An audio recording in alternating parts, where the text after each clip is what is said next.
What's up, everybody? It's your boy, Brandon Portillo, and this is Driven by Growth.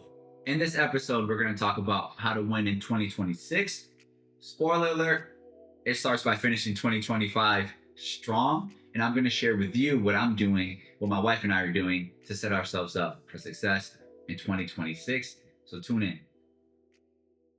So, one thing that I've noticed from my own life and with friends and family and those around me is for some reason, come November time, we tend to take our foot off the gas, right? For example, we may work out 4 times a week, and then come November, because Thanksgiving is like around the corner, we take our foot off the gas. So maybe we will start working out 3 times a week or twice a week.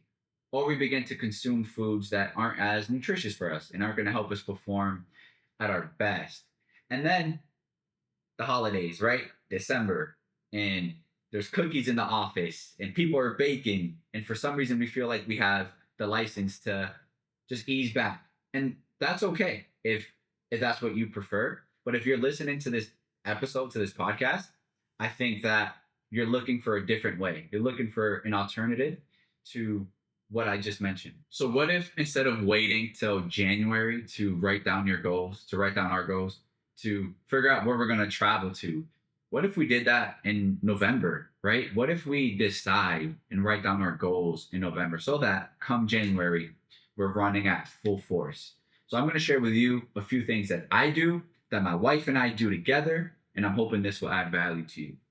All right.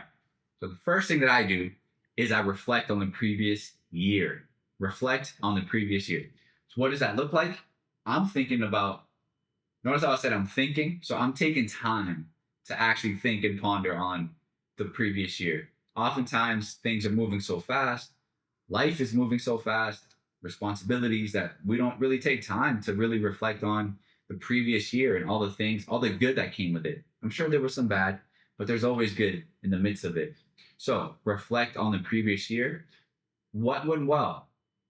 What were some of the successes? Did you have date nights with your partner? Did you get to go hiking? Did you go on a nice trip? Whatever it is. Because oftentimes I find in my life, I forget about all the cool stuff that I did the previous year because I'm so focused on the day to day. So focus on what went well. Also, what didn't go so well? What were some things that you'd like to change? What are some things that you can change and that you plan on changing in 2026? Another thing I ask myself is, what am I going to do differently in 2026? So what went well? What didn't go so well? And what do I want to do differently in 2026 so that I can set myself up for success? So that's number one. Take time to reflect.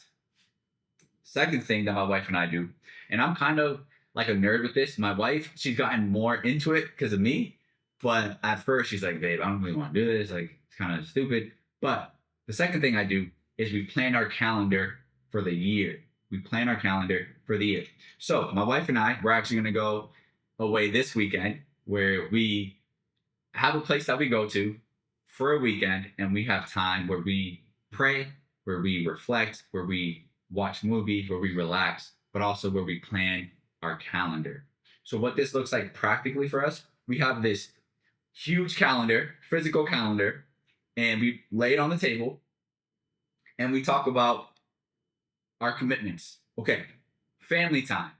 So my wife's family, my family, when are we going to see them? How often are we going to see them? We're putting that into the calendar, physically writing it down. Another thing that we put into the calendar is our date nights.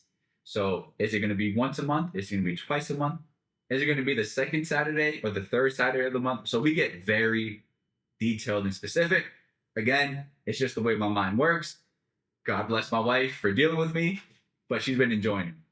We also add, right? I'm a man of faith. So we also add fasting into the calendar. Are we going to fast once a month on the first Monday of the month? Are we going to fast twice a month? Whatever it is, we're jotting it down physically into our calendar. After it's on the calendar, the physical calendar, we're putting it into our digital calendar. So Google Calendar, Outlook, whatever platform you use, that's what we're doing. So refresher, a reminder. Number one, take time to reflect. Like literally take time, because we're so busy that oftentimes we're just moving so fast. Second thing is we plan our calendar for the next year. So for us, it's 2026. Whenever you're listening to this, just make sure you're planning for the next year. Third thing that I do, and that honestly has been so life changing for me, is journaling. So I started journaling about 6 years ago. But when I say journaling to set ourselves up for success in 2026, I'm not just saying write things down. What I'm referring to is I'm actually reflecting and reviewing my journal entries from the previous year just to see what was I feeling around this time last year. Was I excited or was I more uh, pessimistic? Was like what was going on? What were some of the great things that happened last year? So I'm actually reviewing my journal to set myself up for 2026. And it's been a practice that I've done for about 3 years now. And for me, it's been life changing. And if you're not journaling yet, if you're someone who's like, journaling is not for me, blah, blah, blah. If you want to set yourself up for success in 2026, I definitely recommend that you begin journaling. Start now. You don't have to wait till the new year. If you're watching this and it's midway through the year, that's okay. Start now because it's been a life changing practice for me and for my wife as well. All right. So I just want to recap a few things. First thing that we do is we take time to reflect. I take time to reflect what went well, what didn't go well. The other thing I do is we plan our calendar. My wife and I plan our calendar for the year.